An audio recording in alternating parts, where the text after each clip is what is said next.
Hello बच्चों, मैं रागिनी राजनीति विज्ञान की शिक्षिका हूँ। विगत 5-6-7 वर्षों से 11वीं-12वीं के बच्चों को राजनीति विज्ञान पढ़ाती हूँ।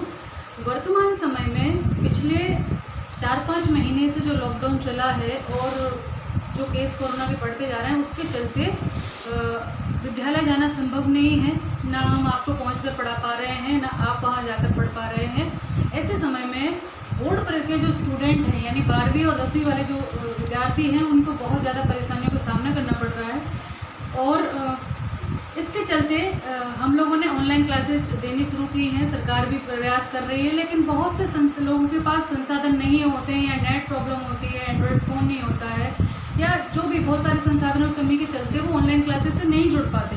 तो उनके लिए मैंने ये वीडियो बनाकर यूट्यूब पर डाल रही हूँ। मेरा ये चैनल मैंने डेवलप किया है ऐसे ही बच्चों के लिए। आप डिस्क्रिप्शन में जाकर इसकी पूरी जानकारी ले सकते हैं। तो आज से मैं पहले अध्याय से 12वीं क्लास का जो पहला अध्याय है, यहाँ से पढ़ाना शुरू करती हूँ आपको, और आगे चल के हम लोग कंटिन्यू करेंगे। आप यहाँ पर जाकर लिंक पर जाकर पूरी जानकारी ले सकते हैं। तो शुरू करते हैं। शीत युद्ध जो पहला अध्याय है 12वीं कक्षा का, NCERT की बुक का, राजनीति विज्ञान का। शीत युद्ध का अर्थ होता है ठंडा युद्ध, यानी जो कोल्ड वॉर इंग्लिश वर्ड है उसका हिंदी अर्थ है शीत युद्ध, यानी गोले बारूदों से ना लड़ा जाकर मौखिक रूप से एक दूसरे का दुष्प्रचार करके लड़ा जाने वाला युद्ध जो है वो शीत युद्ध है। ये कब से कब तक रहा? ये 1945 से लेके तो सोवियत संघ के विघटन तक 1991 तक चलता रहा लगातार। इसके 4-5 चरण थे। कभी ये धीमा पड़ा, कभी तीव्र हुआ, कभी लगा कि तीसरा विश्व युद्ध आ जाएगा। ऐसी बहुत सारी घटनाएं घटी। तो ये आगे हम इसके बारे में पढ़ेंगे। पहले हमने यही पढ़ा कि शीत युद्ध क्या है। तो शीत युद्ध का अर्थ होता है ठंडा युद्ध, अर्थात गोला बारूदों से ना लड़ा जाकर मौखिक रूप से एक दूसरे के विरुद्ध लड़ा जाने वाला युद्ध था ये। और ये कब इसकी शुरुआत कब हुई शीत युद्ध की? तो इसकी शुरुआत द्वितीय विश्व युद्ध के साथ ही इसकी जड़ें पनपने लगी थी। द्वितीय विश्व युद्ध जो है वो 1939 यानी 1939 से 1945 के बीच में लड़ा गया। किसके विरुद्ध लड़ा गया था ये? तो इसमें 2 ताकतें काम कर रही थी। पहला तो था अपना धुरी राष्ट्र। धुरी राष्ट्र में कौन कौन था? इटली, जर्मनी और जापान। इनके साथ ये अगुआ देश थे धुरी राष्ट्रों के। इसके साथ और भी बहुत सारे देश काम कर रहे थे। और दूसरी तरफ मित्र राष्ट्र थे। मित्र राष्ट्र कौन से? आपस में अमेरिका, सोवियत संघ, ब्रिटेन और फ्रांस, इन चारों का गुट था। और इनके साथ भी बहुत सारे देश छोटे बड़े लड़ रहे थे। इसका विस्तार इतना बड़ा था कि ये यूरोप से लेके तो पूरा दक्षिण पूर्व एशिया तक, चीन, बर्मा और भारत के उत्तर पूर्वी क्षेत्र तक फैला हुआ था। इसका विस्तार था। इसकी विभीषिका बहुत भयानक थी। बहुत सारे जनधन की हानि इसमें उठानी पड़ी थी। पहला विश्व युद्ध जो 1914 से 18 के बीच में जो लड़ा गया, वो भी उसने भी बहुत बड़ी मार जो है विश्व को पहुंचाई थी। लेकिन ये उससे कई गुना ज़्यादा भीषण युद्ध साबित हुआ था और पूरे विश्व को इसका विनाश झेलना पड़ा था। इसीलिए शीत युद्ध की जब शुरुआत हुई तो ऐसी जब घटनाएं घटी या परिस्थितियाँ आई कि ऐसा लगा कि अब तृतीय विश्व युद्ध होकर रहेगा, तो दोनों शक्तियों ने, दोनों गुटों ने परिपक्वता का परिचय देकर इस तीसरे विश्व युद्ध को होने से टाला। तो द्वितीय विश्व युद्ध की जड़ें, जैसा कि मैंने बताया आपको कि द्वितीय विश्व युद्ध के साथ ही शीत युद्ध की जड़ें पनपने लगी थी। क्यों पनपने लगी थी? क्योंकि जब ये मित्र राष्ट्र, जिसमें अमेरिका और सोवियत संघ एक साथ लड़ रहे थे द्वितीय विश्व युद्ध में, ये दोनों मित्र राष्ट्र की भूमिका में थे और एक साथ खड़े होकर लड़ रहे थे। बाद में शीत युद्ध किसके बीच में हुआ? इन दोनों के बीच में ही हुआ, अमेरिका और सोवियत संघ के बीच में। ये दोनों बाद में चल के 1945 के बाद 2 गुट बन गए। अभी तक जो एक साथ लड़कर दूसरों से लड़ रहे थे, वो एक साथ जो है अब एक दूसरे के आमने सामने खड़े थे। उसका कारण क्या था? उसका कारण था, बहुत सारे कारण थे इसके, लेकिन सबसे बड़ा कारण जो था वो था अविश्वास। एक दूसरे के ऊपर अविश्वास था। संदेह पैदा हो गए थे कि कुछ ऐसी घटनाएं घटी थी जिसके चलते सोवियत संघ को अमेरिका के ऊपर डाउट होने लगा था। उसको लगा था कि ये कहीं ना कहीं हमसे कुछ ना कुछ छुपा रहा है और ये अपने शक्ति प्रदर्शन में कहीं इसके मन में कुछ और तो नहीं है। तो ऐसे भेद जो है सोवियत संघ के मन में पनप गए थे। इसीलिए ये शीत युद्ध का जन्म हुआ। तो सबसे पहले बात करेंगे हम कि इसकी जड़ें कहाँ से पड़ी।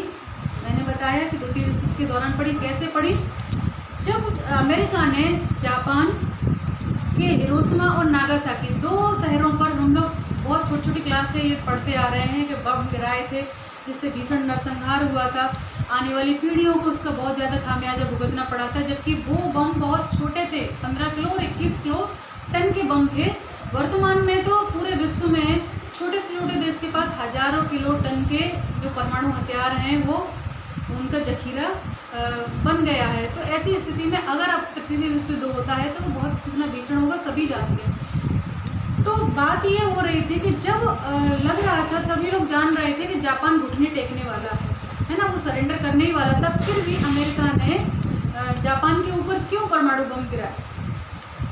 और चलो गिराए तो गिराए, लेकिन उसकी जानकारी उसने अपने मित्र राष्ट्र को नहीं दी। अनायासी उसने परमाणु परीक्षण कर दिया, परमाणु बम गिरा दिया उनके ऊपर, जिससे बहुत संहार हुआ और पूरा विश्व स्तब्ध था, भौंचक्का रह गया कि ये क्या हुआ, क्योंकि ये किसी को कल्पना नहीं थी कि ऐसा भी हो जाएगा। और स्वयं अमेरिका को भी ये कल्पना नहीं थी कि इसके परिणाम इतने भीषण होंगे इन परमाणु बमों के, क्योंकि पहली बार गिराए गए थे। तो सोवियत संघ के मन में ये भाव पैदा हुआ, या मित्र राष्ट्रों के मन में ये भाव पैदा हुआ कि जब हम एक साथ खड़े होकर लड़ रहे हैं तो हमें क्यों नहीं बताया गया कि आप परमाणु बम गिराने वाले हो। दूसरा कि जब वो सामने वाला सरेंडर कर ही रहा था तो परमाणु बम गिराने की आवश्यकता ही क्या थी। कहीं ना कहीं अमेरिका अपनी दादागिरी विश्व में सिद्ध करना चाहता था, अपना शक्ति प्रदर्शन करना चाहता था। ये बात सोवियत संघ को दिमाग में बैठ गई। तो शीत युद्ध के प्रारंभ होने के कारण सबसे पहला था संदेह, है ना, पहला था संदेह। और संदेह क्या था, ये मैं अभी आपको बता चुकी हूँ कि जब अमेरिका ने बम गिराए जिसकी सूचना सोवियत संघ को नहीं थी, तो इस बारे में उसको लगा कि ये शक्ति प्रदर्शन कर रहा है या इसके मन में कुछ खोट है, इसीलिए। दूसरा था जो क्षेत्र थे, जो द्वितीय विश्व युद्ध के बाद जो विजित प्रदेश थे, उन पर उनके बंटवारे के बारे में लेकर विवाद लगा हुआ है ना, विजित प्रदेशों के बंटवारे को लेकर,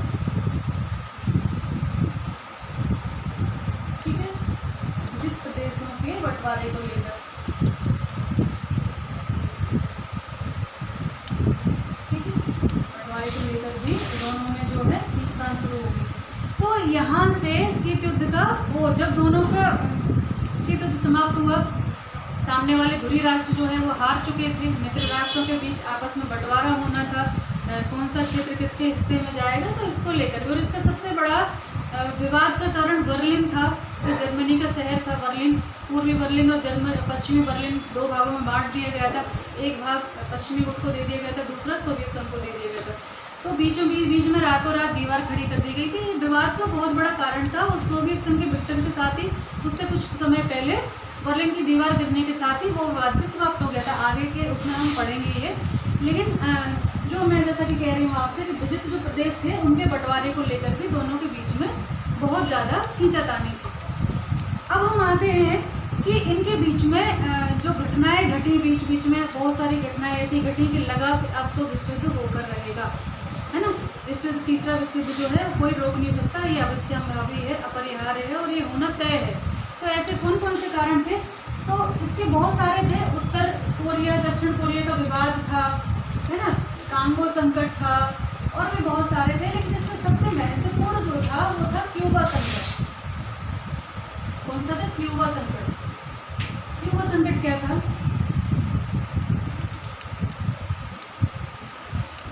क्यूबा संकट क्या था? ये 1961 और 62 के बीच में घटित हुआ, है ना। 1961 से 62 के बीच में ये घटनाक्रम घटा, जब लगा समूचे विश्व को लगा कि अब तो तीसरा विश्व युद्ध होकर रहेगा, क्योंकि दोनों आपस में आमने सामने खड़े हो गए थे। कैसे खड़े हो गए थे? क्यूबा जो है वो अमेरिका के पास एक द्वीपीय छोटा सा देश है, द्वीपीय देश है, यानी समुद्र के चारों तरफ से घिरा हुआ है, और जिसका तट जो है अमेरिका के नज़दीक है। तो इस तरह से क्यूबा किसके पास हुआ? अमेरिका के पास हुआ, ठीक है। लेकिन वो किसके द्वारा शासित हो रहा था? उसका जो इंटरेस्ट था, उसका जो रुझान था वो सोवियत संघ की तरफ था, और अभी तक वो सोवियत संघ द्वारा शासित हो रहा था, है ना।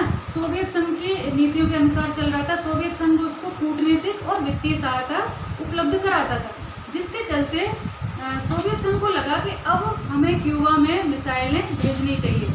और सोवियत संघ के जो क्रुश्चेव थे उन्होंने वहाँ पर मिसाइलें, परमाणु हथियारों से लैस मिसाइलें भेजना शुरू की। वहाँ पर जहाजी बेड़े उन्होंने भेजना शुरू कर दिए। कहाँ पर? क्यूबा में, जो कि अमेरिका के बहुत नज़दीक था, है ना। ये अमेरिका है, ठीक है, ये अमेरिका है, ठीक है।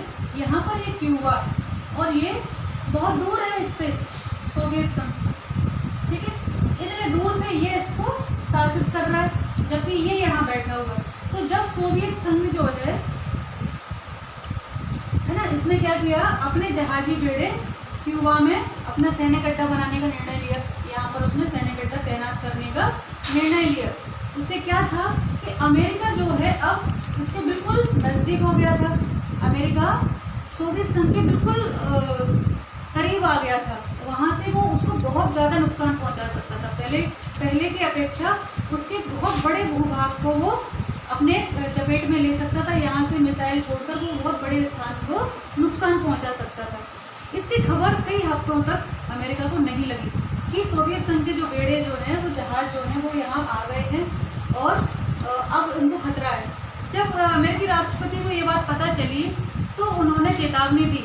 वो कैसे रह गए, उनको लगा ये तो बिल्कुल पास में आ गए हमारे। अब चूँकि सोवियत संघ को एक खतरा था कि कहीं ऐसा ना हो कि अमेरिका जो है क्यूबा पर अपना कब्जा कर ले, क्योंकि पास में है। तो उसको ये इनसिक्योरिटी फील हुई कि ऐसा नहीं हो कि क्यूबा पर अमेरिका कब्जा कर ले। और ये तो एक बहाना था, इसके मेन कारण था कि ये सोवियत संघ के लिए अमेरिका को नकेल पहनाने के लिए बहुत अच्छा अड्डा था, सैनिक अड्डे के रूप में वो इसको इस्तेमाल कर सकता था। इसलिए उसने इसको बचाना जरूरी समझा, है ना।